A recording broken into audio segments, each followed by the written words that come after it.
जहानाबाद की हमारी एक बेटी पटना अपने सपने लिए पढ़ने आती है, नीट की तैयारी करने आती है।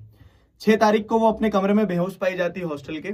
10 तारीख तक उसका इलाज चलता है और 11 तारीख को वो अपनी जंग हार जाती है। अब सवाल यह है कि जब मामला देखा गया कि क्या दिक्कत हुई, तो पता चलता है, जो प्राइमरी रिपोर्ट्स आती है पुलिस की, डॉक्टर की, कि बताया गया कि लड़की ने नींद की दवाइयां ओवरडोज ली गई और उसके द्वारा उसकी मृत्यु हुई। पर जब पीड़िता के परिवार ने ये बताया कि उनकी बेटी इतनी आसानी से हार नहीं मानने वाली थी, उसके साथ कुछ गलत हुआ है, तो दबाव में रिपोर्ट्स निकल के आती है और उस पोस्टमार्टम की रिपोर्ट से पता चलता है कि उसके साथ हैवानियत हुई है, गैंग रेप हुआ है और उस कारण से उस बच्ची ने जो सपने लेके आई थी अपना दम तोड़ दिया।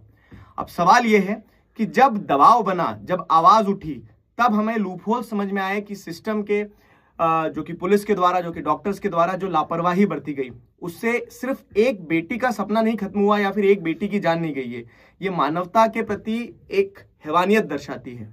उस बच्ची को 6 तारीख से लेकर 10 तारीख तक अलग अलग हॉस्पिटल में ले जाया गया, अलग अलग हॉस्पिटल में ट्रांसफर करा गया। इस बीच में इतना इग्नोरेंस हुई है कि बोला ही नहीं गया, रेप के बारे में बात ही नहीं हुई। उनके जो परिजन थे, उनके जो माँ बाप थे, वो बार बार आके चाह रहे थे बात करें, लोगों को बताएं, थोड़ा प्रोटेस्ट करें, उनको भी दबाया गया। आखिरी में जब पोस्टमार्टम की रिपोर्ट आई तब पता चला कि ये गैंग रेप है।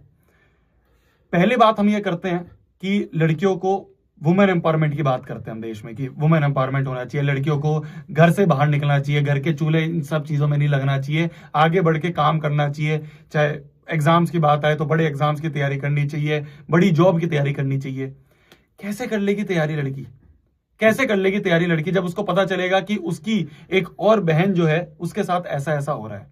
छोटे गांव की एक लड़की बड़े शहर में आती है, तैयारी करती है कि नीट की तैयारी करूंगी, बड़े सपने, नीट के बाद डॉक्टर बनूंगी, उसके साथ ऐसा होता है। तो लड़कियां कहां से अपने आप को सेफ मानेंगी, कहां से अपने आप को सेफ महसूस करेंगी? एक तरफ हम बहुत बोलते हैं कि हमें तो लड़कियों को आगे बढ़ना चाहिए, ये बहुत गलत हो रहा है। और ये तो एक केस है जिसके बारे में आज हम बात कर रहे हैं, क्योंकि ये शायद लोगों के बीच में आ गया है, पब्लिक इसको अपीयरेंस मिल गया है। लेकिन ना जाने भारत देश के अंदर हर रोज ऐसे कितने केस होते हैं। और पता है, जब भी ऐसा कोई केस होता है ना, तो एक इंसान जाता है सबसे पहले पुलिस के पास या फिर उस हॉस्टल कीपर के पास कि कुछ गलत हुआ है। और जब ऐसे मामलों के अंदर ये पुलिस वाले, ये जो प्रशासन है, अगर यही मिली होगी तो फिर कभी जस्टिस मिल ही नहीं पाएगा ना।